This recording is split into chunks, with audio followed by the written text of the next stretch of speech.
Mesdames, Messieurs, bon dimanche. La lutte au changement climatique ne semblait pas au centre des préoccupations du premier mandat du gouvernement Legault. Mais le vent serait-il en train de tourner? Dans son discours d'ouverture mercredi, le premier ministre a abondamment parlé des occasions d'affaires qu'une économie verte pouvait signifier pour le Québec, de l'importance aussi de construire de nouveaux barrages pour électrifier la province et éliminer pour de bon les émissions de gaz à effet de serre. Qu'est-ce que cela signifie pour le ministre de l'Environnement, de la lutte au changement climatique, de la faune et des parcs? Je pose la question à Benoît Charette, mais d'abord, le résumé des ambitions de François Legault. Actuellement, le Québec émet 50 moins de GES par habitant que le reste de l'Amérique du Nord. Donc, on est déjà un leader, puis je veux qu'on aille plus loin, plus vite pour réduire nos GES, mais je veux aussi qu'on coordonne ça avec l'élimination de notre écart de richesse en devenant un leader de l'économie verte. Donc, c'est un chantier qui est gigantesque. Benoît Charette, bonjour. Merci d'avoir accepté notre invitation. Merci de l'invitation. M. Charette, cette semaine, le premier ministre, dans son discours d'ouverture, a indiqué qu'il voyait clairement un avantage économique à prendre un virage vert et il dit qu'il veut voir des résultats rapidement. Votre objectif pour le deuxième mandat, quel est-il? Des cibles importantes à respecter. En fait, le Québec, par le passé, malheureusement, n'a pas réussi à atteindre ses cibles en matière de réduction de GES. Pour 2030, 37,5 de réduction par rapport à l'année de 1990. Donc, c'est majeur. Ça veut dire quoi? Ça veut dire qu'il faut renforcer notre démarche, ce que l'on devrait confirmer là, dès le printemps prochain. Vous êtes déjà en retard sur les réductions de cibles. Vous faites ça comment, réussir à rattraper ce retard-là dans un très court laps de temps, là? Dans les prochaines semaines, on va dévoiler les résultats de l'année 2020. Il faut savoir qu'au niveau des réductions de GES, le bilan arrive toujours deux années plus tard, le temps de comptabiliser justement les émissions là, de chacune des sources d'émissions. Donc, en décembre, mi-décembre, on devrait avoir un portrait déjà relativement plus précis, mais je ne vous le cacherai pas, là, on a un gros défi. On a une côte assez abrupte à monter si on veut atteindre la cible de 2030. Mais en même temps, il faut être positif. Lorsqu'on a lancé le plan pour une économie verte, il y a un petit peu plus de 2 ans, on avait identifié 42 du travail à réaliser. On avait du financement pour ces mesures-là. L'année dernière, au niveau de la mise à jour, on était rendu à 51 Donc, l'objectif, c'est d'augmenter et d'ajouter des pourcentages à chaque année pour être à 100 Vous dites quoi aux Québécois? Est-ce que vous commencez à dire aux Québécois qu'il y a des choix qui vont devoir être faits, il y a des comportements qui vont devoir changer? On a adopté dans le dernier mandat des gestes de rupture importants. On est un des premiers États dans le monde à avoir, à travers une loi, adopté la fin de la vente de véhicules neufs à essence. Ça a été fait là, il y a un petit peu plus d'une année, 2035 dans le cas du Québec. Et cette année, elle est importante, 2035, parce qu'après nous, il y a l'Union européenne qui s'est collée exactement sur le calendrier qu'on avait nous-mêmes identifié. Il y a la Californie, il y a quelques semaines tout juste, qui a adopté une législation semblable.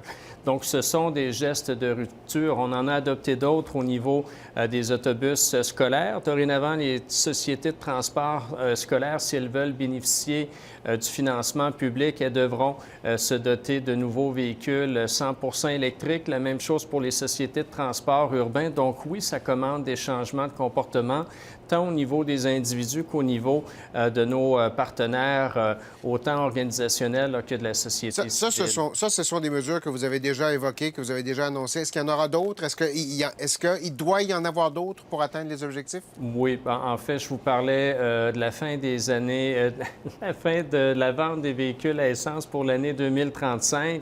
On va devoir resserrer la norme zéro émission. C'est un règlement que le Québec doit édicter là, normalement dans les prochains mois. Donc, ça veut dire il y aura quoi, des obligations.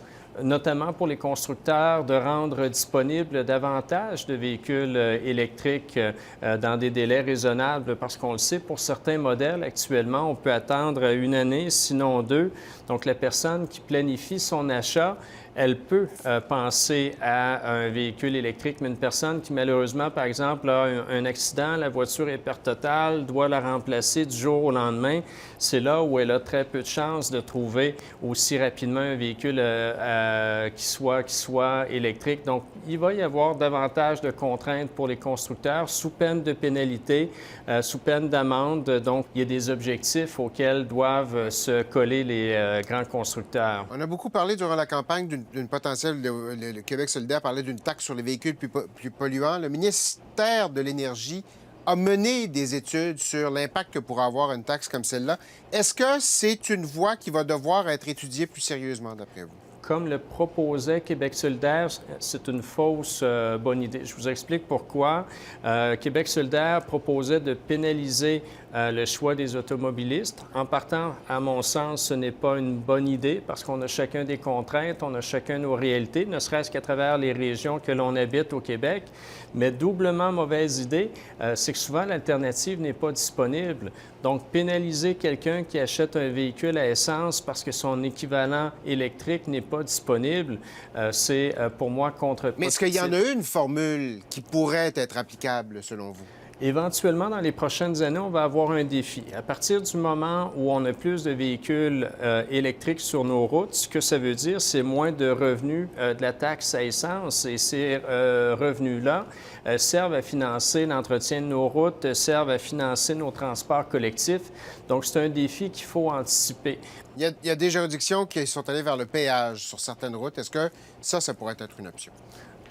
Il n'y a rien actuellement là, qui est arrêté. C'est un scénario qui devra être précisé d'ici un certain nombre d'années. Je le disais, la fin de la vente des véhicules à essence, c'est pour 2035. Les revenus vont continuer à descendre entre-temps.